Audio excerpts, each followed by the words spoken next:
तो चलिए दोस्तों, एसएससी जीडी एग्जाम में पूछे जाने वाले राष्ट्रपति और उपराष्ट्रपति के जो क्वेश्चन है वो हर शिफ्ट में लगातार पूछे जा रहे हैं और कई प्रकार के पैटर्न राष्ट्रपति और उपराष्ट्रपति से क्वेश्चन आ रहे हैं। तो इसी बात को मैं ध्यान रखते हुए राष्ट्रपति उपराष्ट्रपति से लेकर 50-50 एमसीक्यू लेकर आए, जो मोस्ट इंपोर्टेंट क्वेश्चन हर शिफ्ट में बार बार पूछी जा रही है, उसी पैटर्न पर आधारित हम ये क्वेश्चन लेकर आए। तो चलिए दोस्तों शुरू करते हैं। हमारा पहला सवाल दिया गया है, भारत के वर्तमान राष्ट्रपति कौन है। पूछा गया कि भारत के वर्तमान राष्ट्रपति कौन है दोस्तों। तो यहाँ पर राइट आंसर होगा द्रौपदी मुर्मू। याद रखना, भारत के वर्तमान राष्ट्रपति कौन है, तो द्रौपदी मुर्मू। तो ऑप्शन नंबर सी दोस्तों हमारे यहाँ पर क्या होगा, राइट आंसर होगा। अगला सवाल है, भारत के पूछा गया कि भारत के वर्तमान उपराष्ट्रपति कौन है। भारत के वर्तमान उपराष्ट्रपति कौन है दोस्तों, तो सीपी राधाकृष्णन। याद रखना, सीपी राधाकृष्णन वर्तमान भारत के उपराष्ट्रपति हैं। अगला सवाल दोस्तों पूछा गया था, भारत के प्रथम राष्ट्रपति कौन थे। भारत के प्रथम राष्ट्रपति कौन थे। तो याद रखना दोस्तों, भारत के जो प्रथम राष्ट्रपति थे डॉक्टर राजेंद्र प्रसाद थे। याद रखना, भारत के प्रथम राष्ट्रपति डॉक्टर राजेंद्र प्रसाद थे। नेक्स्ट क्वेश्चन पूछा गया है, भारत के प्रथम उपराष्ट्रपति कौन थे। भारत के प्रथम उपराष्ट्रपति कौन थे, तो डॉक्टर सर्वपल्ली राधाकृष्णन थे। ऑप्शन नंबर बी दोस्तों हमारे यहाँ पर राइट आंसर होगा कि भारत के प्रथम उपराष्ट्रपति डॉक्टर राधाकृष्णन सर्वपल्ली थे। अगला सवाल पूछा गया है, राष्ट्रपति का उल्लेख किस अनुच्छेद में है। राष्ट्रपति का जो उल्लेख है वह किस अनुच्छेद के अंतर्गत आता है दोस्तों। तो याद रखना, राष्ट्रपति की जो उल्लेख है वह अनुच्छेद 52 में आता है। किसमें, राष्ट्रपति का उल्लेख अनुच्छेद 52 के अंतर्गत आता है।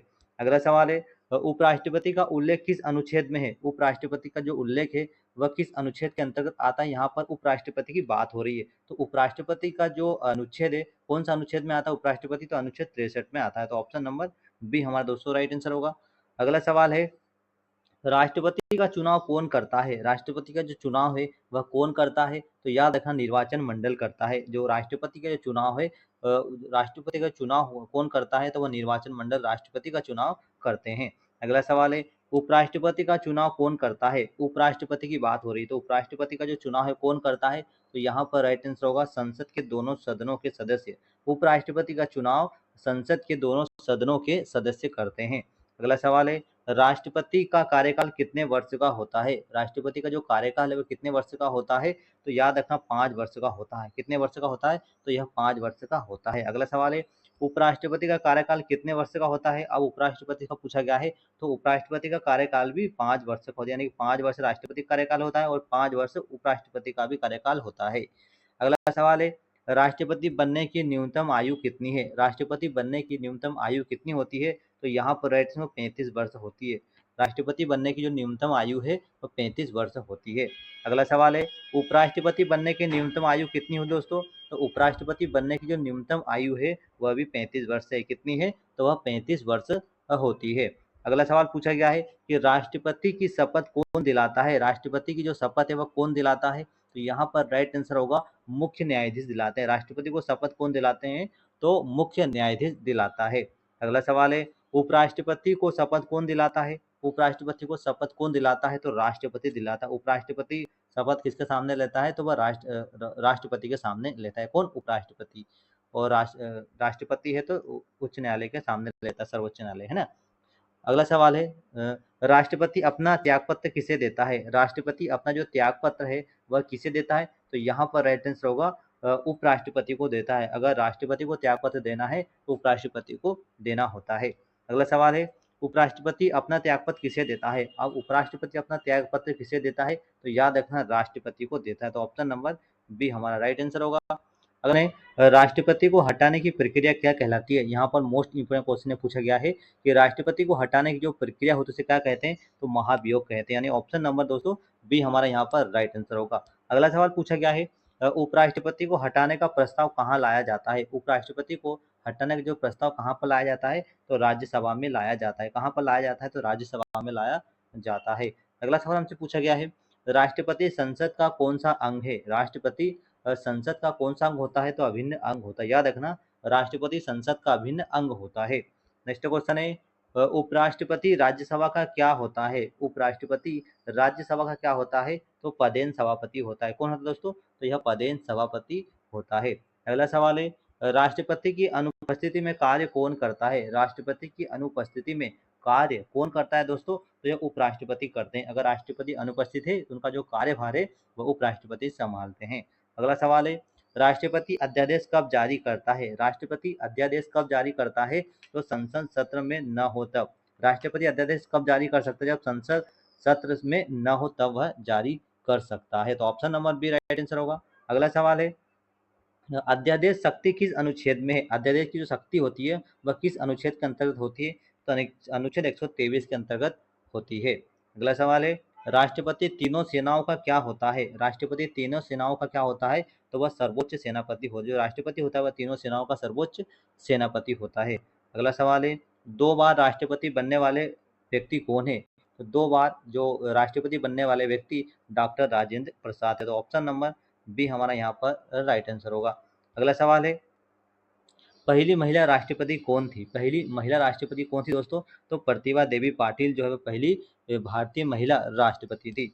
अगला सवाल है, पहली आदिवासी महिला राष्ट्रपति कौन है? पहली आदिवासी महिला राष्ट्रपति कौन है दोस्तों? तो द्रौपदी मुर्मू है। अगला सवाल पूछा गया और मोस्ट इंपोर्टेंट क्वेश्चन ये है कि राष्ट्रपति शासन किस अनुच्छेद में है? राष्ट्रपति शासन किस अनुच्छेद में है? तो यहाँ पर राइट आंसर होगा अनुच्छेद 356 के तहत होता है। राष्ट्रपति शासन अनुच्छेद 356 के अंतर्गत होता है।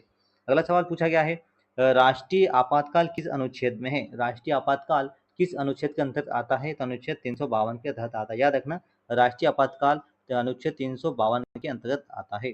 अगला सवाल पूछा गया है, वित्तीय आपातकाल किस अनुच्छेद में है? वित्तीय आपातकाल किस अनुच्छेद में होता है दोस्तों? तो अनुच्छेद 360 में होता है। जो वित्तीय आपातकाल है वह अनुच्छेद 360 में आता है। अगला सवाल पूछा गया है, राष्ट्रपति राज्यसभा में कितने सदस्य मनोनीत करता है? राष्ट्रपति राज्यसभा में कितने सदस्य मनोनीत करता है? तो 12 सदस्य को मनोनीत करता है।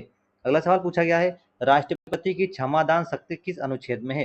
राष्ट्रपति की जो क्षमादान शक्ति होती है वह किस अनुच्छेद में है दोस्तों? तो राइट आंसर अनुच्छेद 72 के अंतर्गत आती है, यानी अनुच्छेद 72 यहाँ पर right answer, option number B right answer होगा। अगला सवाल है, राष्ट्रपति चुनाव का विवाद कौन सुलझाता है? राष्ट्रपति चुनाव में अगर विवाद हो जाता है तो कौन सुलझाता है? तो सर्वोच्च न्यायालय सुलझाते हैं। ऑप्शन नंबर सी हमारा राइट आंसर होगा। अगला सवाल है, उपराष्ट्रपति चुनाव किस पद्धति का है? उपराष्ट्रपति चुनाव की पद्धति क्या है दोस्तों? तो याद रखना, उपराष्ट्रपति चुनाव की जो पद्धति होती है उसे आनुपातिक प्रतिनिधित्व कहते हैं। क्या कहते हैं? आनुपातिक प्रतिनिधित्व कहा जाता है। अगला सवाल है, राष्ट्रपति का वेतन तय कौन करता है? राष्ट्रपति का वेतन कौन तय करता है? तो संसद करती है। याद रखना, राष्ट्रपति का वेतन संसद तय करता है। अगला सवाल पूछा गया है, राष्ट्रपति भवन कहाँ पर स्थित है दोस्तों? तो राष्ट्रपति भवन कहाँ पर स्थित है? नई दिल्ली में स्थित है। ऑप्शन नंबर डी हमारा यहाँ पर क्या होगा? राइट आंसर होगा। अगला सवाल है, राष्ट्रपति भवन का डिजाइन किसने बनाया था? राष्ट्रपति भवन का जो डिजाइन दोस्तों वह किसने बनाया था? तो एडविन लुटियंस ने बनवाया था। किसने? एडविन लुटियंस ने बनाया था। अगला सवाल है, मिसाइल मैन राष्ट्रपति किसे कहा जाता है? मिसाइल मैन राष्ट्रपति किसे कहा जाता है? तो डॉक्टर एपीजे अब्दुल कलाम को कहा जाता है। तो ऑप्शन नंबर बी हमारे यहाँ पर राइट आंसर होगा। अगला सवाल दोस्तों, डॉक्टर एपीजे अब्दुल कलाम भारत के कौन से राष्ट्रपति थे? तो याद रखना, 11वें राष्ट्रपति थे। डॉक्टर एपीजे अब्दुल कलाम भारत के 11वें राष्ट्रपति थे। नेक्स्ट क्वेश्चन है, कौन से राष्ट्रपति पहले उपराष्ट्रपति थे? पूछा गया है कौन से राष्ट्रपति पहले उपराष्ट्रपति थे? तो यहाँ पर राइट आंसर होगा रामनाथ कोविंद। याद रखना, रामनाथ कोविंद राष्ट्रपति पहले उपराष्ट्रपति, यानी कि कौन से राष्ट्रपति पहले उपराष्ट्रपति थे? तो रामनाथ कोविंद पहले उपराष्ट्रपति थे, उसके बाद राष्ट्रपति बने। अगला सवाल है, संयुक्त अधिवेशन कौन बुलाता है? संयुक्त अधिवेशन कौन बुलाता है दोस्तों? तो याद रखना, राष्ट्रपति बुलाता है। कौन बुलाता है? संयुक्त अधिवेशन राष्ट्रपति बुलाता है। अगला सवाल है, राष्ट्रपति किसकी सलाह पर कार्य करता है?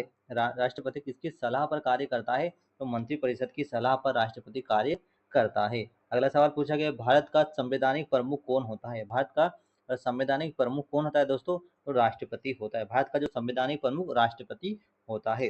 अगला सवाल है, वास्तविक कार्यपालिका कौन होता है? वास्तविक कार्यपालिका कौन होता है? तो याद रखना, प्रधानमंत्री व मंत्रिपरिषद वास्तविक कार्यपालिका होता है। अगला सवाल पूछा गया है, उपराष्ट्रपति किस सदन का सदस्य नहीं होता है? उपराष्ट्रपति किस सदन का सदस्य नहीं होता है? तो किसी भी सदन का सदस्य नहीं होता है। अगला सवाल है, राष्ट्रपति चुनाव में कौन भाग नहीं लेता है? राष्ट्रपति चुनाव में कौन भाग नहीं लेता है? तो विधान परिषद जो सदस्य होते हैं वो राष्ट्रपति चुनाव में भाग नहीं लेते हैं। अगला सवाल है, राष्ट्रपति चुनाव में मतदान कैसा होता है? राष्ट्रपति चुनाव का जो मतदान होता है वह कैसा होता है दोस्तों? तो याद रखना, गुप्त मतदान होता है। कैसा होता है? तो गुप्त मतदान होता है।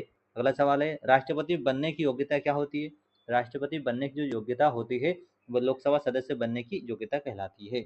अगला सवाल है, उपराष्ट्रपति बनने की योग्यता क्या है? तो उपराष्ट्रपति बनने की योग्यता है वह राज्यसभा सदस्य बनने की योग्यता होती है। अगला सवाल है, राष्ट्रपति की मृत्यु पर कार्यवाहक राष्ट्रपति कौन बनता है? राष्ट्रपति की मृत्यु पर कार्यवाहक राष्ट्रपति कौन बनता है? तो यहाँ पर राइट आंसर उपराष्ट्रपति बनते हैं। तो ऑप्शन नंबर सी हमारा यहाँ पर राइट आंसर होगा।